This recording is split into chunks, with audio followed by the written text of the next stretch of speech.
Here with us now is Daniel Levy, president of the U.S. Middle East Project and former Israeli negotiator. Daniel, welcome. Thank you for joining us. I want to start with that reported drone launch in Netanyahu's home. Could this conflict literally be getting closer to Netanyahu's doorstep? Well, it's landed on his doorstep, Henna. I don't think the intention necessarily was an extrajudicial killing of Netanyahu after what we've seen with Nasrallah and Haniyeh and others in the opposite direction. But it sends an important signal, doesn't it? It sends a signal that any talk that Hezbollah, because this came from Lebanon, has been incapacitated, they are done for. That's clearly not only premature, but basically a misreading of that reality. I think any talk that Hamas have finished is equally misguided. It doesn't understand what is the nature of a resistance movement rooted in the objective conditions of a people living without freedom.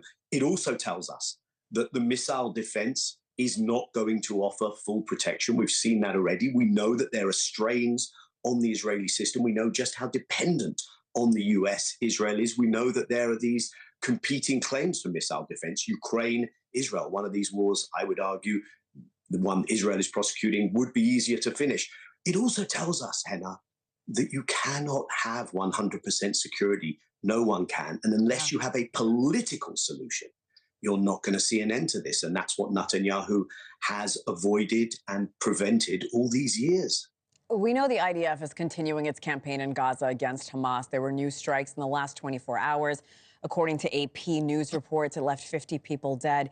You made a good point about these terrorist groups not completely being crippled just because their leaders have been killed. How significant is taking out Sinwar when it comes to that specific militant group?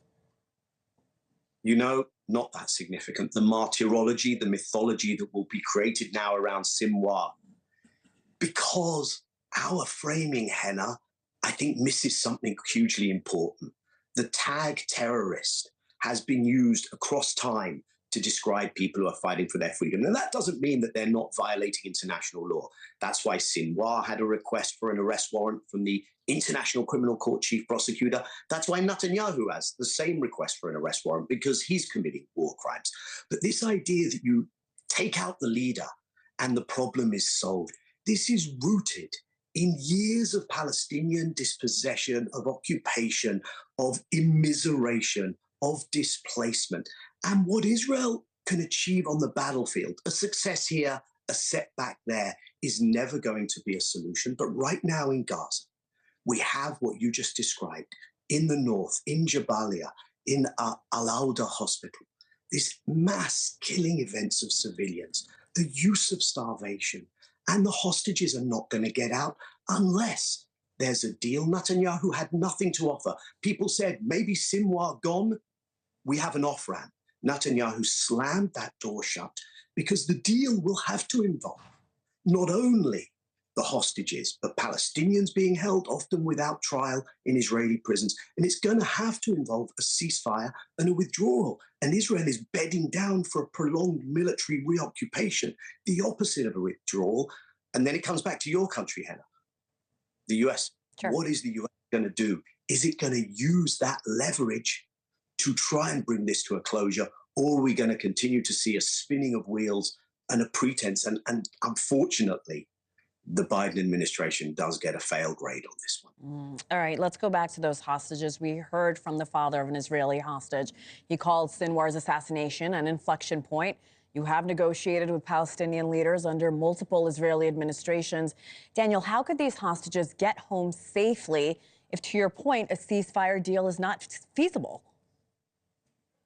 I think that's why you see this desperation, fully understandable to all of us, on the part of those families, because they know the answer is that they can't. Netanyahu, after the killing of Sinwar, turned around and said, if they raise the white flag and give themselves up, then it's done. That doesn't happen. It's like saying if Israel raises the white flag and ends its illegal occupation, unfortunately, it's not going to do that. And so the option is a deal. The deal is on the table. The deal involves a ceasefire. Netanyahu refuses a ceasefire. Sinwar's absence may make communication channels difficult for a few days, but it doesn't change the fundamentals. Deep down, the US know it, the other mediators know it, the Israeli security establishment, most of the hostages' families know it. The Mhm. guy who sometimes is in that residence in Caesarea has a decision to make. Thus far, his decision is the hostages don't matter. Daniel, that's unfortunate. I am running out of time, but I want to ask you, you mentioned the Biden administration is getting a failing grade when it comes to this conflict. Short of troops on the ground, what is the U.S. not doing? What should they be doing to help end this conflict sooner than later? Israel, it is very transparent. Everyone acknowledges this, could not have continued this for a year. And let's just pause to acknowledge that the crime committed on October 7th came against the background of decades of occupation, but has been followed up by crimes committed every day by Israel against Palestinians. That could not continue without American weapons. The conveyor belt of American weaponry has never been put on the table as the leverage that it is. And so these images that you see, those Israelis still being held, their fate probably depends not just on the Israeli leader because he has made his position clear, but on whether the US is willing to say, enough, you're not having the weapons to commit war crimes anymore. You're going to prioritize a ceasefire. Daniel Levy, I really appreciated your time and your insight. We hope you come back on the show. Thank you.